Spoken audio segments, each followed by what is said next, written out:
بسم اللہ الرحمن الرحیم۔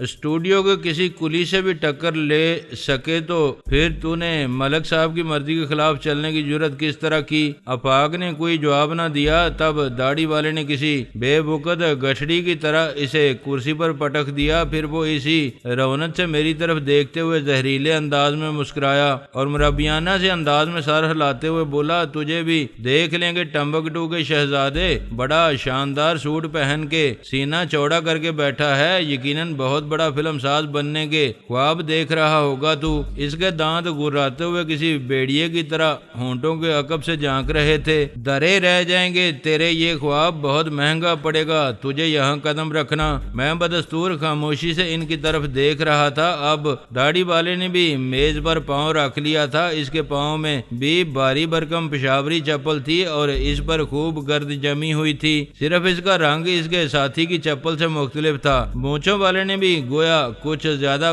بولنا ضروری سمجھا۔ قدرے آگے کو جھکتے ہوئے وہ بھاری آواز میں بولا، صرف 2-4 تماشے دیکھ کر ہی بھاگ جائے گا تو؟ ہمیں پتا ہے بزنس مین کا دل کتنا سا ہوتا ہے، اتنا سا۔ اس نے انگلی اور انگوٹھے کی مدد سے یوں اشارہ کیا جیسے کسی چیز کو چٹکی میں پکڑنے لگا ہو۔ ہاں یہ تو تم ٹھیک کہہ رہے ہو، میں نے گویا تھوک نکل کر مسکرانے کی کوشش کرتے ہوئے کہا۔ بزنس مین لڑائی جھگڑے کا متحمل نہیں ہو سکتا۔ پھر میں نے اٹھتے ہوئے کہا، لیکن آپ لوگ ناراض کیوں ہیں؟ ایسا کون سا مسئلہ آن پڑا ہے؟ آپ لوگ یہ آفس لینا چاہتے ہیں تو لے لیں، اس میں لڑائی جھگڑے والی کیا بات ہے؟ روپے پیسے کا بھی کوئی مسئلہ نہیں، اگر میں اس سودے میں 1,00,000-2 لاکھ کا نقصان بھی برداشت کر لوں گا تو کون سی بڑی بات ہے؟ میں نے میز کے عقب سے نکلتے ہوئے داڑھی والے کے کندھے پر ہاتھ رکھ کر کہا، آؤ باہر چل کر بات کرتے ہیں، یہاں میرے دفتر والے خوفزدہ ہو رہے ہیں۔ داڑھی اور مونچھوں والا دونوں ہی گویا جاگ کی طرح بیٹھ گئے۔ ان کے چہروں سے خشونت اور کرختگی معدوم ہو گئی اور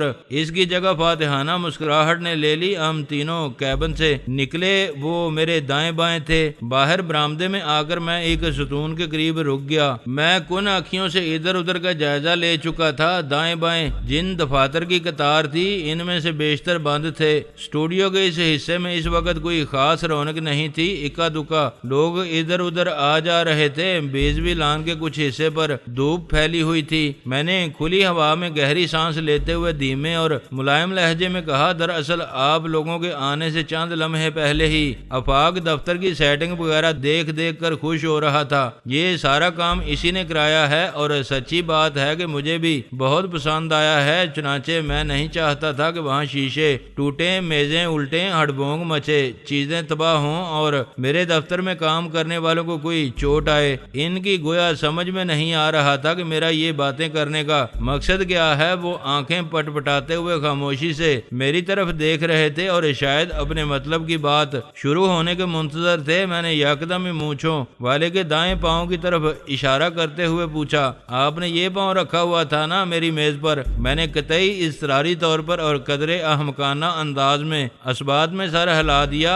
دوسرے ہی لمحے میں نے مشینی انداز میں اس کے پاؤں پر پاؤں مارا۔ اسے یقیناً یہی محسوس ہوا ہوگا کہ اس کے پاؤں پر من بھر وزنی کوئی ہتھوڑا آن پڑا ہے۔ پاؤں پر پاؤں مارنے کی یہ بھی ایک خاص ٹیکنیک تھی۔ مجھے معلوم تھا کہ اس کے پاؤں کا ملغوبہ بننے میں تھوڑی سی ہی کسر رہ گئی ہوگی۔ بے اختیار وہ ایک ٹانگ کے بال دائرے میں ناچنے لگا۔ اس وقت تک داڑھی والا سمجھ چکا تھا کہ میں جیسے لہجے میں بات کر رہا تھا میرے عزائم ویسے نہیں ہیں۔ اس نے بڑے خونخوار انداز میں مجھے دبوچنے کے لیے بازو پھیلائے، لیکن میں نے اسے اس کی مہلت نہیں دی۔ اس کے منہ پر میں نے پوری قوت سے گھونسا رسید کیا جس نے اسے لان کے ارد گرد کھینچی ہوئی 1.5-2 فٹ اونچی دیوار تک پہنچا دیا۔ اگر وہ کوئی عام سا آدمی ہوتا تو وہیں گرتا اور خاصی دیر کے لیے بے حس و حرکت ہو جاتا، لیکن وہ بھینسے کی طرح مضبوط تھا۔ مار سہنے کی بھی انہیں یقیناً عادت رہی ہوگی، لیکن اب شاید وہ خلیفہ بن چکے تھے اور کافی عرصے سے انہیں کہیں مار نہیں پڑی تھی۔ غالباً وہ بدماشی میں نام کما چکے تھے اور اس منزل پر تھے جہاں کسی بدماشی کے نام کی دہشت ہی کافی ہوتی ہے اور جہاں وہ جا کر کھڑا ہو جائے وہاں کوئی دم مارنے کی جرت نہیں کرتا۔ خصوصاً میرے معاملے میں تو انہیں شاید بہت ہی غیر متوقع صورتحال کا سامنا کرنا پڑا تھا۔ انہیں یقیناً گمان بھی نہیں رہا ہوگا کہ ایک نفیس اور جلملاتی ہوئی آفس ٹیبل کے عقب میں بیٹھا ہوا سوٹڈ بوٹڈ آدمی جس کے سامنے فائلوں کا ڈھیر ہو، اٹھ کر وہ کچھ بھی کر سکتا ہے جو میں نے ان کے ساتھ کیا تھا۔ اب بھی شاید انہیں یہ معلوم نہیں تھا کہ محض ٹریلر تھا، اصل فلم تو ابھی باقی تھی۔ مونچھوں والے نے جس کا پاؤں کچلا جا چکا تھا، تکلیف کی پرواہ نہ کرتے ہوئے اور مزید ہاتھا پائی کی زحمت سے بچنے کے لیے اپنی ڈھیلی ڈالی قمیض کے نیچے ہاتھ ڈال کر جانے کس خفیہ جیب سے لمبی نال کا ایک مکروہ صورت ریوالور نکالا۔ یہ غالباً بریٹا ریوالور تھا، خطرناک ترین ریوالوروں سے ایک۔ اس کیلیبر کے ریوالور کی گولی انسانی جسم کے آر پار ہوتی ہے تو اپنے عقب میں نہایت ہی بھیانک شگاف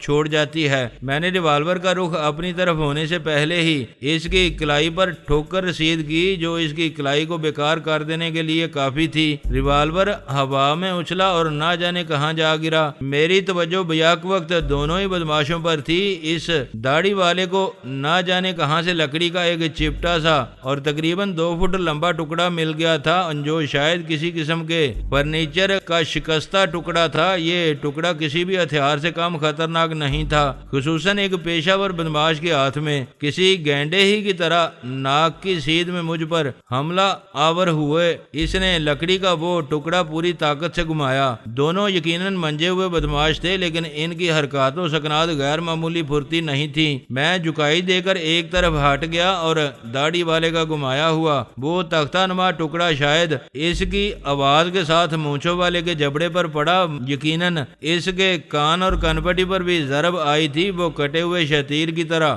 دب سے گرا اور وہیں بے حس و حرکت ہو گیا۔ داڑھی والا ایک لمحے کے لیے تو دم بخود ہو گیا اور یہ لمحہ ہی میرے لیے کافی تھا۔ میں نے اس کی کلائی پر کراٹے کا ہاتھ رسید کیا۔ ایک اذیت ناک کراہ کے ساتھ چوبی ٹکڑا اس کے ہاتھ سے چھوٹ گیا۔ وہ مجنونانہ انداز میں مڑا لیکن کچھ کرنے سے پہلے ہی میرا گھونسا اس کے منہ پر پڑا۔ اب تو سنبھلا نہیں، حقیقتاً ہی اس کی شکل بگڑ گئی۔ مجھے یقین تھا کہ کل تک تو اس کی صورت پہچانے جانے کے قابل ہی نہیں رہے گی۔ اس کے سنبھلنے سے پہلے میں نے اس کی گردن پر کراٹے کا ایک اور ہاتھ مارا۔ وہ اوہ کی آواز کے ساتھ بری طرح لڑکھڑایا۔ میں نے اسے ٹیکنیک سے ہوا میں اچھال کر زمین پر دے مارا۔ اب وہ چت پڑا آسمان کی طرف دیکھتے ہوئے تیزی سے پلکیں جھپکا رہا تھا۔ وہ بے بس ہوا تھا لیکن مجھے اندازہ تھا کہ اس کے حواس اس کا ساتھ چھوڑ چکے ہیں اور وہ یہ سمجھنے سے قاصر ہے کہ اس کے ساتھ کیا ہوا ہے۔ ارد گرد کافی لوگ جمع ہو چکے تھے لیکن ان میں سے قریب کوئی نہیں آیا تھا۔ البتہ ایک شخص کو میں نے آواز بلند کہتے سنا تھا کہ کسی فلم کی شوٹنگ ہو رہی ہے بھائی۔ اس فلم کا نام ہے 100 سنار کی ایک لوہار کی، بڑی سبق آموز ہے۔ کسی نے خوش دلی سے جواب دیا۔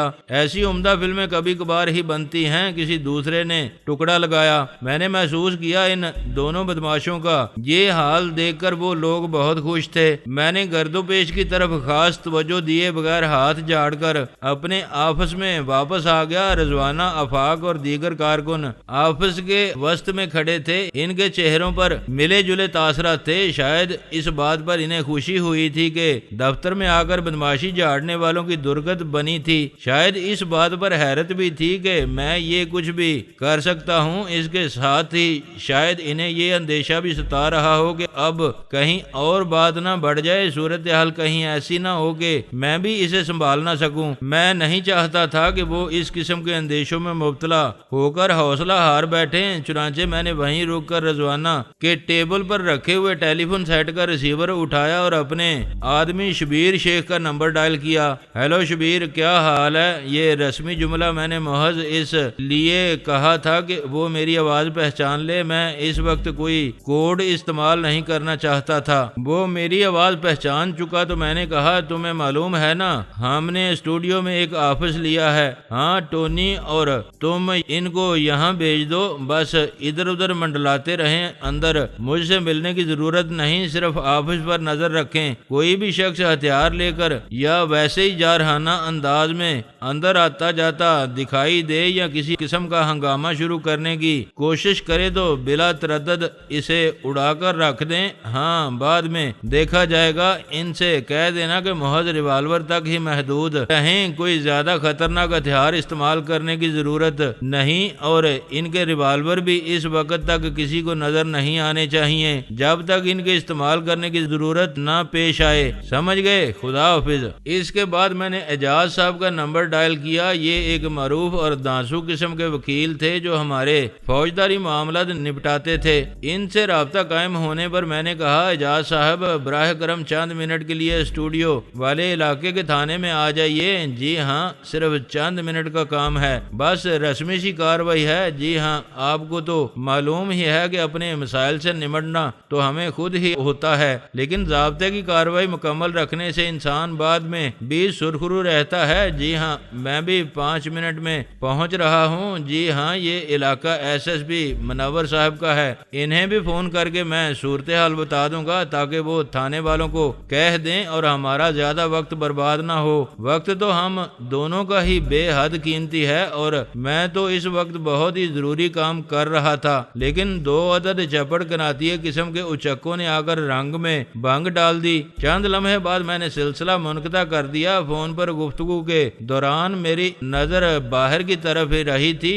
آفس کے 2 دروازے تھے، ایک تو باہر کی طرف چوبی دروازہ تھا جو در حقیقت حفاظتی دروازہ تھا، دوسرا شیشے کا دروازہ تھا جس کے عقب میں بلائنڈز لگے ہوئے تھے۔ ان کے درمیان سے میں نے دیکھا کہ داڑھی والا بدماش جو چت پڑا آنکھیں پٹ پٹا رہا تھا بالآخر مزمحل سے انداز میں اٹھ کھڑا ہوا۔ سر جھٹک کر اس نے ادھر ادھر دیکھا، پھر اس کی نظر اپنے بے ہوش ساتھی پر پڑی اور وہ تقریباً گھسٹتا ہوا اس کے قریب پہنچا اور اسے ہوش میں لانے کی کوشش کرنے لگا۔ مجھے حیرت اس بات پر تھی کہ جھگڑا ختم ہونے کے بعد کوئی ان کی مدد کے لیے حتیٰ کہ انہیں سہارا دے کر اٹھانے کے لیے بھی آگے نہیں بڑھا تھا، اور نہ ہی ان کے لیے کوئی کمک آئی تھی۔ ان کی پشت پناہی کرنے والے یا ان کے مزید ساتھی یقیناً اسٹوڈیو ہی میں کہیں موجود ہوں گے، لیکن کوئی ان کی مدد کے لیے نہیں پہنچا تھا۔ ایک منحنی سے لڑکے نے جو میلے کچیلے کپڑوں میں تھا اتنا کرم ضرور کیا کہ کہیں سے ایک گلاس میں پانی لا کر داڑھی والے کو دے دیا اور اس نے اپنے بے ہوش ساتھی کے چہرے پر چھینٹے مارے جس سے وہ چند لمحے بعد ہوش میں آ گیا اور اٹھ بیٹھا۔ انہوں نے آپس میں کچھ بات کی اور اس دوران ایک بار بھی مڑ کر آفس کی طرف نہیں دیکھا۔ ایک دوسرے کا سہارا لے کر وہ اٹھے اور زخمی کتوں کی طرح لنگڑاتے ہوئے ایک طرف کو چلے گئے۔ میں نے اپنے دفتر والوں کی طرف مڑتے ہوئے کہا، آپ لوگ اطمینان سے اپنی اپنی میز پر بیٹھ کر اپنا کام کریں، کوئی آپ کا بال بھی بیکا نہیں کر سکتا۔ میں تھوڑی دیر کے لیے باہر جا رہا ہوں، میری عدم موجودگی میں بھی آپ لوگوں کو خوفزدہ ہونے کی ضرورت نہیں۔ 1 منٹ بعد میرے آدمی باہر موجود ہوں گے، آپ خواہ انہیں نہ دیکھ سکیں لیکن وہ آپ کی حفاظت کے لیے پوری طرح مستعد ہوں گے، اور کسی نے پھر بےہودگی کا مظاہرہ کرنے کی کوشش کی تو اس کا حشر ان دونوں سے بھی بدتر ہوگا جو ابھی وہاں سے رخصت ہوئے ہیں۔ میں نے باہر کی طرف اشارہ کیا۔ ان کے چہروں پر طمانینت پھیل گئی، ورنہ جس وقت بدماشوں نے آفس میں گھس کر بکواس شروع کی تھی اس وقت غالباً میرے کارکن یہی سوچ رہے ہوں گے کہ ان کے ساتھ تو سر منڈاتے ہی اولے پڑے والا معاملہ ہوا ہے۔ خصوصاً اب آفاق تو بہت مطمئن بلکہ خوش نظر آ رہا تھا۔ اس سے پہلے کہ ان میں سے کوئی کچھ کہہ سکتا میں آفس سے نکل آیا۔ اپنا کام کر کے واپس اسٹوڈیو آنے میں مجھے تقریباً آدھا گھنٹہ لگا۔ برآمدے میں پہنچ کر یہ دیکھ کر مجھے اطمینان ہوا کہ وہاں کسی قسم کی کوئی گڑبڑ کے آثار نظر نہیں آ رہے تھے۔ ٹونی اور ٹیڈی میری توقع کے عین مطابق برآمدے میں موجود تھے۔ ٹونی تو آفس کے دروازے سے چند قدم کے فاصلے پر ایک ستون سے ٹیک لگائے بظاہر لا تعلقی سے کھڑا سگریٹ کے کش لے رہا تھا، اور ٹیڈی کاغذات کا ایک پلندہ ہاتھ میں پکڑے دنیا و مافیا سے بے خبر برآمدے میں نہایت ہی سست انداز میں قدم اٹھاتا ہوا ٹہل رہا تھا۔ سرسری نظر میں دیکھنے والا یہی سمجھتا کہ وہ کوئی چھوٹا موٹا اداکار ہے اور اپنے مکالمے یاد کر رہا ہے۔ ٹونی اور ٹیڈی در حقیقت میرے خاص آدمی شبیر شاہ ہی کے چھوٹے بھائی تھے، اور شبیر شاہ ہی کی طرح بظاہر نہایت کمزور، دبلے پتلے اور بانس کی طرح لمبے تھے، لیکن تھے شبیر شاہ ہی کی طرح بڑے کام کی چیز۔ شبیر شاہ کی تو خیر بات ہی اور تھی۔ تھی، وہ تو ہر قسم کے بحران کا سدباب کرنے کا بادشاہ تھا، کسی بھی قسم کا ہتھیار استعمال کرنے میں اس کا جواب نہیں تھا، اور جسمانی طور پر بھی وہ جتنا نحیف نظر آتا تھا در حقیقت اتنا ہی ناقابل شکست تھا۔ اگر وہ ایک بار کسی کو اپنی گرفت میں جکڑ لیتا تو پھر اس کے لیے پیر تسمہ پا ہی ثابت ہوتا تھا۔ اس کی گرفت کی نسبت شاید آکٹوپس کی گرفت سے نکلنا آسان ہوتا۔ شبیر شاہ کے دونوں بھائیوں میں بھی کافی حد تک اسی کی خصوصیات پائی جاتی تھیں، فرق بس یہ تھا کہ وہ اس جیسے پختہ کار نہیں تھے۔ بظاہر انہوں نے آنکھ اٹھا کر بھی میری طرف نہیں دیکھا تھا، لیکن مجھے معلوم تھا کہ در حقیقت وہ مجھے دور ہی سے دیکھ چکے ہیں۔ آفس میں بھی مجھے ماحول بالکل پرسکون نظر آ رہا تھا۔ کچھ خطوط ٹائپ کر رہی تھی جو ہمیں مختلف اداروں کو بھیجنے تھے، باقی لوگ بدستور حسابات اور ریکارڈز وغیرہ درست کرنے میں مصروف تھے۔ آفاق میرے ہی کیبن میں موجود تھا، اس کی فائل پر جھکا ہوا تھا۔ میری طرف دیکھ کر وہ اٹھ کھڑا ہوا۔ میں اپنی نشست پر بیٹھتے ہوئے کہانی کے بارے میں شروع کرنے ہی لگا تھا کہ مجھے اپنے حلیہ کا خیال آ گیا۔ بدماشوں سے جھڑپ کے دوران میرا سوٹ شکن آلود ہو گیا تھا اور قمیض پر کچھ دھبے لگ گئے تھے۔ میں نے ڈرائیور کو طلب کیا اور اسے حکم دیا، جا کر ڈرائیور سے کہو کہ میرا جو ایک فاضل سوٹ لٹکا ہوا ہے وہ دے دے۔ چپراسی سوٹ لے آیا تو میں نے باتھ روم میں جا کر لباس تبدیل کیا اور واپس اپنی نشست پر آ بیٹھا۔ ہاں تو ہم کیا بات کر رہے تھے؟ میں نے سلسلہ کلام جوڑا جیسے کچھ ہوا ہی نہیں تھا، اور میں ذرا کسی کام سے چند سیکنڈ کے لیے اٹھ کر کیبن سے باہر گیا تھا۔ میں آپ کو کہانی سنا رہا تھا۔ آفاق فائل کے اوپر جھکتے ہوئے پرسکون لہجے میں بولا، پھر اس نے اختصار کے ساتھ کہانی سنائی۔ میرے سمجھنے سے پہلے وہ بولا، فلمی دنیا میں کہانی سنانا بھی ایک فن ہے، مجھے نہیں آتا، البتہ کسی کسی کہانی نویس کو آتا ہے۔ کہانی نویس جب کہانی سناتا ہے تو جہاں چودھری آتے ہیں وہاں فلمی چودھری کی طرح گرج برس بھی جاتے ہیں، جہاں ہیروئن کے مکالمے آتے ہیں وہاں ناک پر ہاتھ رکھ کر مٹک بھی لیتا ہے، اور جہاں جذباتی سچویشن آتی ہے چودھری صاحب کے قدموں میں گرتی ہے وہاں کہیں ہدایت کار کے پیروں میں گر جاتا ہے۔ اس طرح کے کچھ اور ہو جاتا ہے۔ میں نے تو سیدھے سادے انداز میں کہانی سنائی ہے، شاید آپ کو اس نے زیادہ اپیل نہ کیا ہو۔ یہ میں آپ کو یقین دلاتا ہوں کہ اس پر بہت اچھی فلم بن سکتی ہے، اس کا مجھے اندازہ ہے۔ میں نے چشم تصور سے سچویشن کو دیکھتے ہوئے کہا، ظاہر ہے فلم بنانا تو ٹیم ورک ہے، اس میں جب دوسرے لوگوں کے کمالات شامل ہوں گے اس کی شکل ہی کچھ اور نکل آئے گی۔ اس میں ہنرمندی شامل ہوگی، ڈائریکٹر کی ذہانت شامل ہوگی، اس کی تراش خراش کا عمل مکمل کرے گا، دیگر کوششوں سے اس کے مختلف رنگ ابھریں گے، چیز ہی کچھ اور بن جائے گی۔ اصل دیکھنے کی چیز تو وہ مکان ہوگا جو اس نقشے پر تعمیر ہوگا۔ بالکل درست کہا آپ نے سر، آفاق قدرے پرجوش انداز میں بولا۔ اس کا مطلب ہے آپ اس ٹریڈ کو اچھی طرح سمجھتے ہیں۔ میں کسی ٹریڈ کو سمجھوں یا نہ سمجھوں، لیکن جب بھی کہیں قدم رکھتا ہوں تو پھر میں بہت ہی تیزی سے اسے سمجھنا چاہتا ہوں۔ کوئی مجھے تربیت دے یا نہ دے، میں بہت ہی جلدی میں اس کے نشیب و فراز سے واقف ہو جاتا ہوں۔ میں نے کہا، اور یہ سب اوپر والے کا کرم ہے، ورنہ جس دور جس ماحول میں نے آنکھ کھولی تھی وہاں شاید باڑی کے سوا کچھ نہ سیکھ پاتا۔ مجھے امید ہے کہ فلم انڈسٹری میں آپ کی آمد نیک فال ثابت ہوگی۔ آفاق نے دھیمے لہجے میں کہا، یہاں آپ جیسے لوگوں کی سخت ضرورت ہے، ماحول بہت خراب ہوتا جا رہا ہے۔ کچھ ایسے لوگ یہاں گھس آئے ہیں جنہوں نے ہر طرف گنڈا گردی کا مظاہرہ کرنا اپنا شعار بنا لیا ہے۔ وہ اپنا ہر کام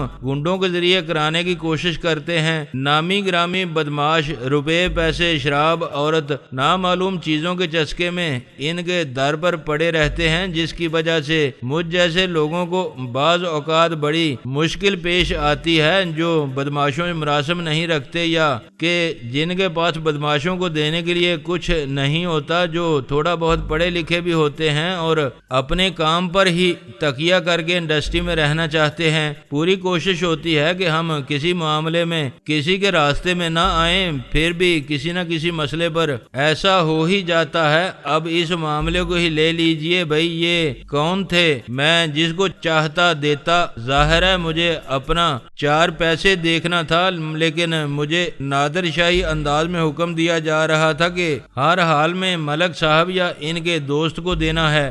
آپ کی جگہ کوئی عام بزنس مین ہوتا تو اس کی عزت چلی جاتی اور ساتھ ہی میری بھی اچھی خاصی مٹی پلید ہو جاتی۔ آدمی یہی سمجھتا ہے کہ میں نے اسے مروا دیا، حالانکہ اندیشہ نہیں تھا کہ یہ لوگ اس معاملے میں اتنا آگے آئیں گے۔ میری سمجھ میں نہیں آ رہا کہ ملک اس آفس کے پیچھے کیوں مرے جا رہے ہیں۔ یہ کوئی پہلی جگہ تو ہے نہیں، اسٹوڈیو میں آئے دن کوئی نہ کوئی آفس خالی ہوتا رہتا ہے، اور پھر اسی اسٹوڈیو میں آفس بنانا ضروری نہیں، قریب ہی دوسرے 2 اسٹوڈیو بھی ہیں۔ آخر انہوں نے اس معمولی سے مسئلے کو اتنا گمبھیر کیوں بنا دیا ہے؟ آپ اس مسئلے میں ہرگز ذہن نہ کھپائیں، اس قسم کے سارے مسائل آپ میرے لیے چھوڑ دیں اور اپنی تمام تر توجہ کام پر مرکوز رکھیں۔ آپ اپنے ذہن میں صرف یہ رکھیں کہ ہمیں بہت خوبصورت فلم بنانی ہے، آپ کی راہ میں جو بھی دشواریاں آئیں گی انہیں دور کرنا میرا کام ہے۔ آج کے واقعے کے بعد آپ کو یقیناً یہ اطمینان بھی ہو گیا ہوگا کہ میں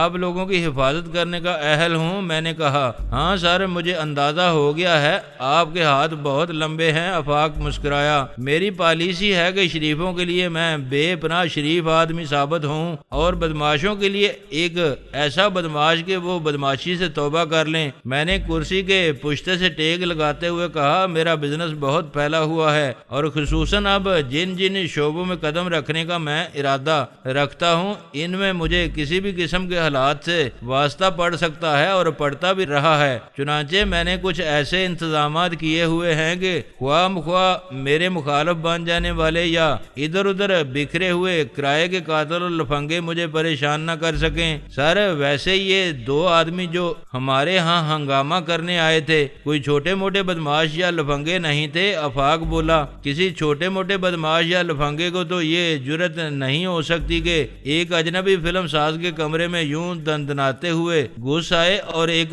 ڈائریکٹر کے گریبان پر یوں چھوٹتے ہی ہاتھ ڈال دے۔ یہ دونوں خاصے اونچے درجے کے بدماش ہیں، بلو اور جوجی کے نام سے مشہور ہیں، قتل کی کئی وارداتوں میں ملوث ہیں۔ آج کل ملک ہی ان کا سرپرست خاص بنا ہوا ہے۔ یہ اور اسی قسم کے کئی دوسرے پیشہ ور بدماش ملک کے حواری اور مصاحبوں کی طرح اس کے گرد جمع رہتے ہیں۔ پروڈیوسروں یا ڈائریکٹروں کی ایسوسی ایشنز بھی ان کے سامنے گویا بے بس سی ہو کر رہ گئی ہے۔ کسی ایسوسی ایشن سے ان کی شکایت کرنے کا کوئی فائدہ نہیں ہوتا۔ جہاں یہ دیکھتے ہیں کہ عہدے داروں کو خوفزدہ کیا جا سکتا ہے وہاں خوفزدہ کر دیتے ہیں، اور جہاں دیکھتے ہیں کہ کچھ بات بگڑنے لگی ہے اور ملک کو فلم سازی میں کوئی رکاوٹیں پیش آنے لگی ہیں تو یہ لوگ مسکین بن کر ہاتھ جوڑ کر کھڑے ہو جاتے ہیں۔ موقع مناسب دیکھ کر چاقو، خنجر اور پستول لہرانے لگتے ہیں۔ سیٹ پر کام کرتی ہوئی چھوٹی موٹی اداکاراؤں کو کلائی سے پکڑ کر گھسیٹ لیتے ہیں۔ سب لوگ چپ کھڑے دیکھتے رہتے ہیں۔ کبھی کبھار زیادہ سے زیادہ یہ ہوتا ہے کہ تھوڑی دیر کے لیے شوٹنگ پیک اپ ہوئی، تھوڑا بہت شور شرابہ ہوا، 2-4 لوگ ادھر ادھر دوڑے، بالآخر انہوں نے لڑکی کو چھوڑ دیا اور چند منٹ کے تعطل کے بعد شوٹنگ دوبارہ شروع ہو گئی، کیونکہ فلم ساز کو یہ فکر تھی کہ شفٹ بیکار نہ چلی جائے اور ہزاروں روپے کا فاضل خرچ نہ پڑ جائے، اور ہدایت کار کو یہ فکر تھی کہ ملک صاحب اس کا نام اپنے دشمنوں کی فہرست میں نہ لکھ لیں۔ تھانہ کچہری ان بدماشوں کے لیے کوئی مسئلہ نہیں، بلکہ شاید ان کے کچھ شناسا وہاں موجود ہیں جو ان کا احتساب کرنے کے بجائے ان سے حق دوستی نبھاتے ہیں۔